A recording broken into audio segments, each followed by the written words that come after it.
when we said we wanted the canine engine to be hit. This is not what we meant, Konami! Good morning, good afternoon, or good evening, ladies and gentlemen. Welcome back to the Nationals Training Arc.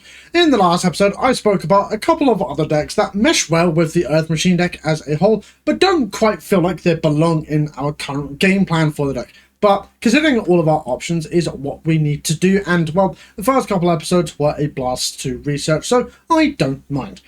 This episode is the start of the true training, finally settling on a version that we can take to Nationals and testing it over the course of multiple locals, multiple testing sessions, optimizing it to the best of our ability for the upcoming Nationals format. Let's address the elephant in the room.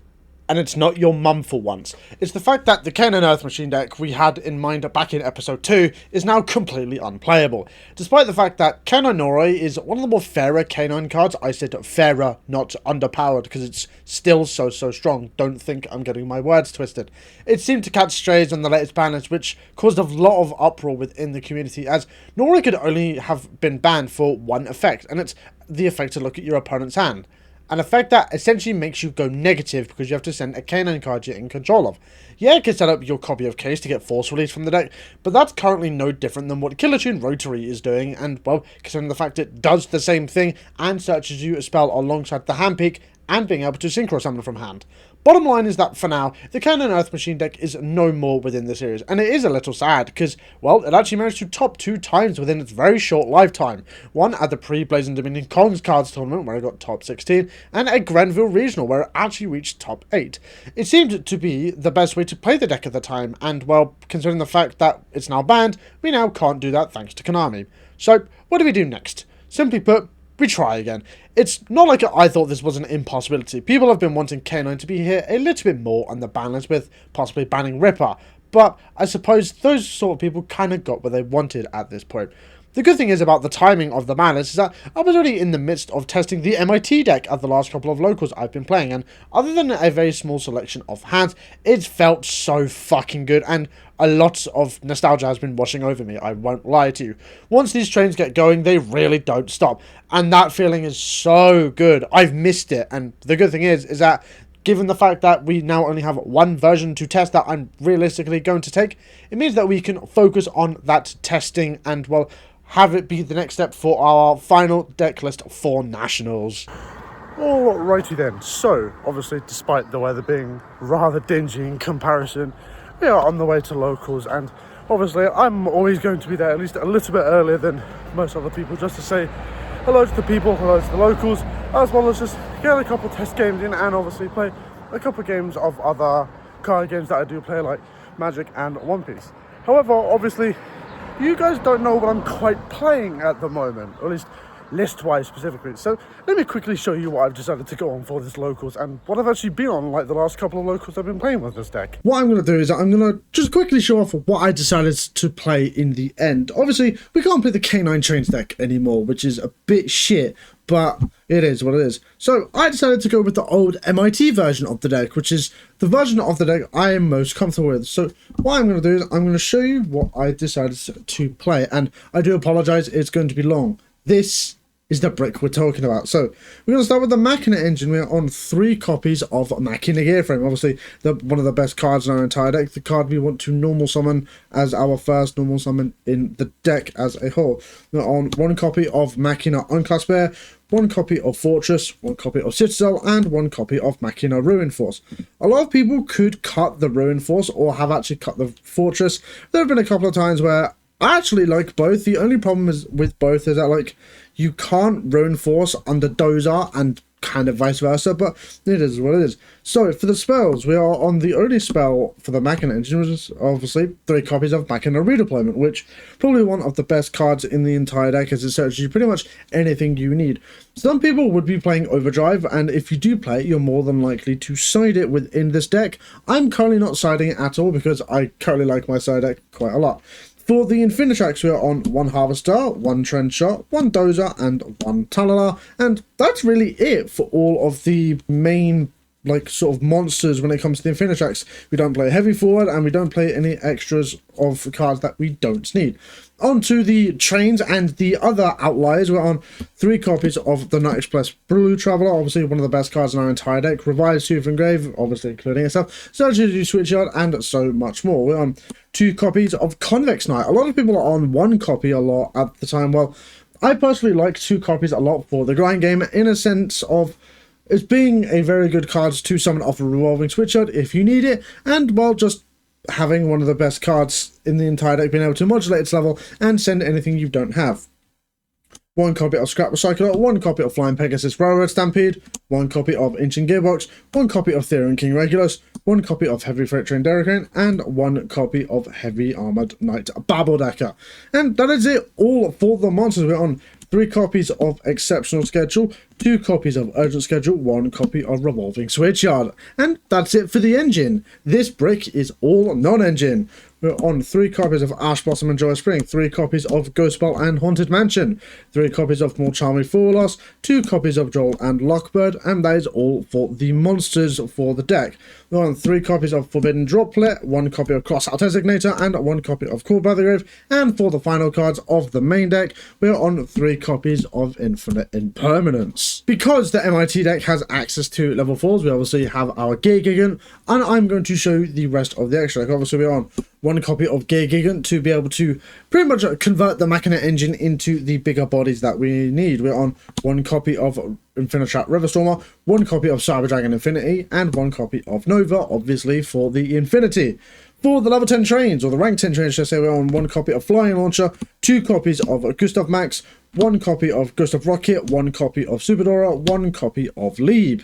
For the Link monsters, we're on 1 copy of Infinitrack Goliath, 1 copy of Clockwork, 1 copy of Clifford Genius, 1 copy of Ancient Ballista, and finally we are on 1 copy of Double-Headed Anger Knuckle. Final bit of spoilering, it is the side deck, and the bit that I'm actually the most uncomfortable with at the moment. So, for the monsters, we're on 3 copies of More Charming Perulia, one of the few cards that I actually seem to have grown to like over the last course of however long, because it always seems to get really good when decks like Killer Tune and Mitsurugi are the best decks in the world, but sometimes that's likely going to change. But I like Perulia, I've liked it for a while in the side.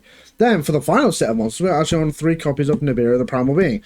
This card I found is really good against every deck that doesn't make an Oni Negate in a very similar manner to obviously Murakuma for Mitsurugi and Killer Tune RS for Killer Tune, but against every other deck I've been liking it a lot.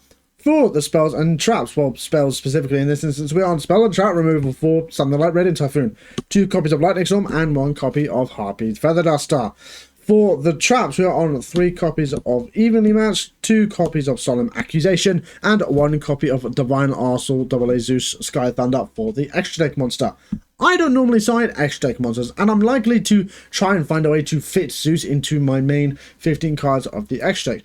However, one of the reasons I'm not even playing it at the moment is because it just doesn't come up in comparison to everything else within this extra deck as a whole. However, there was one time at a locals that I played last Sunday where I was playing against Red Dragon Archfiend, and under Fool Loss, the guy gave me a couple draws, but he ended on Red Hypernova Dragon, and that motherfucker was massive. Specifically, it was 7,000 attack, and considering the fact that the highest I can actually get up to in this entire deck is 6k with Lieb, I struggled to out it, but I quickly realised that it would have either had to have been Zeus or Forbidden Droplet, which obviously I'm main decking Droplet for some other reasons. It wasn't just for RDA, but I found out that I would have liked to have a more concrete access to something that deals with big untargetable idiots, and that way to deal with it is obviously for Zeus to smack the fuck out of it and just send it to the graveyard, or in some cases use the Harvester and a level 10 to hard make it to essentially go slightly less negative. So that's the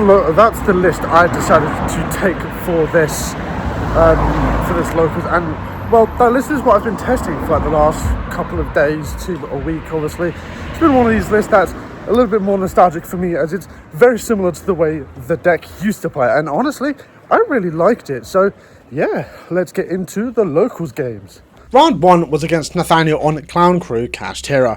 The Clown deck is very interesting to me, as at the moment it seems to be mainly paired with Mitsurugi and not much else, but Nat decided to be different and play it with the Cached Heroes, as that's the way he seemed to like the deck. And honestly, I saw how well it cooked when it actually managed to pop the fuck off, but it was one of these games where I just had everything: stones, negates, extenders, and everything in between, despite how unsure I was about playing against the deck. Game 1, I had to actually realistically think about how the fuck do I play without Flying Launcher, as he brandished it out of the extra deck with Unicorn. And the way was simple: you monkey the fuck out of it. You go for the old OTK line, which, thanks to the new extenders, can actually play through an Interruption and a Fenrir Banish, which would have been the deck's Kryptonite back in the day.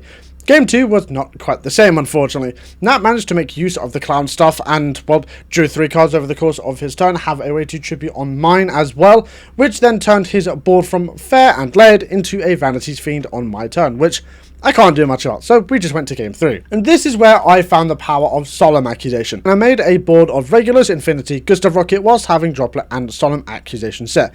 Nat baits through my Infinity negate, which he actually also tried to bait out my Regulars by using a Ghost Ogre on the Infinity in response, which I just let it happen because I know what I have. I have more follow-up and I have more interruption, so I don't mind it dying. He would then activate the Quick Play spell that specials 2 monsters from deck or extra deck, which I would chain my Solemn Accusation on, paying 3k, negating it and banishing all copies from field, deck, and wherever, which prompted Nat to scoop it up because that's the main spell that the deck needs to work. Round 2 was against Andrew on his new version of Heroes.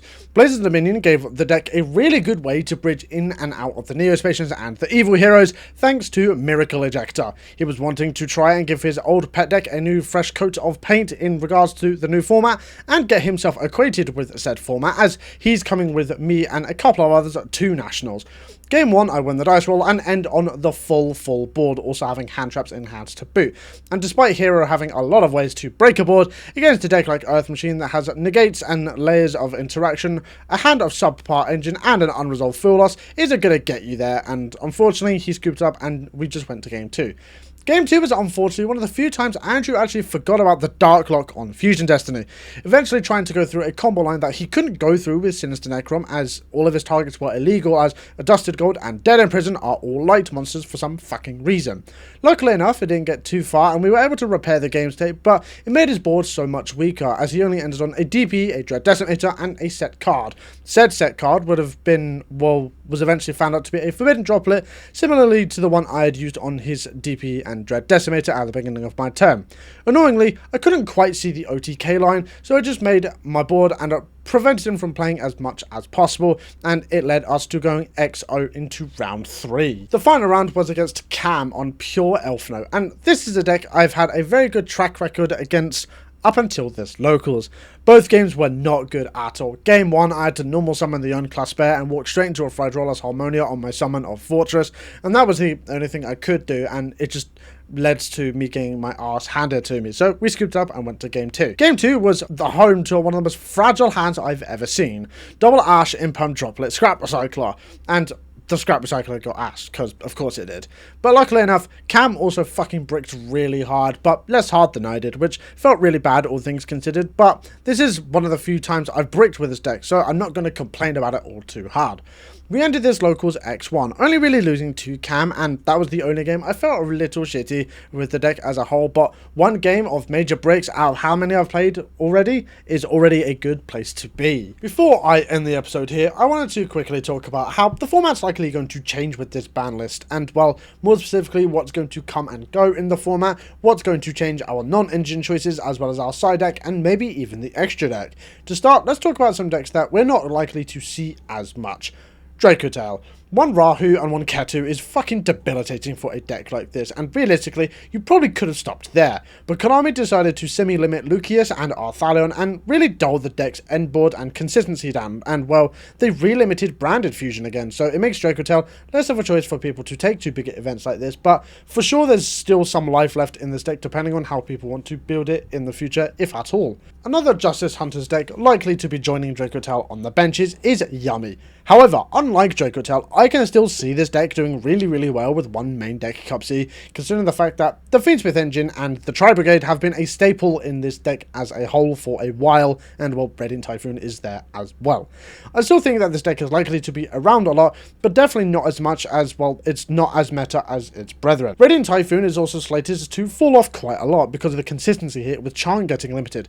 However, people are already supplementing the decks almost lacking consistency with more copies of cards like Noble Knight Shield Bearer and Fire Formation Tenki. Pure Branded is on the complete opposite end of the spectrum. It's projected to really shine despite Branded Fusion going back to 1, but now with the multitude of ways to access it through the combo and even be able to combo without it thanks to the Twink and the Ecclesia Synchro, overall it is just a really good deck in a really good position at the moment, having access to the cards that's already been given and more cards from something like Apex Poly in Blazing Dominion to obviously Super Poly being really good against Killer Tune right now. The fact that Mitsurugi dodged this ban list was a fucking mystery to everyone, and Habakiri is still around. Any version of Mitsu at the moment is still really strong, and considering the fact that the new Clown deck works really well with the Mitsu cards, it's something that you genuinely have to consider for Nationals. And well, the Clown deck needs its extra deck, Mitsu doesn't quite need it, so they work really well. So I can see Mitsu being around for a long time. Realistically though, Killer Tune, Doomsy and Elfno are the honest real winners of this ban list.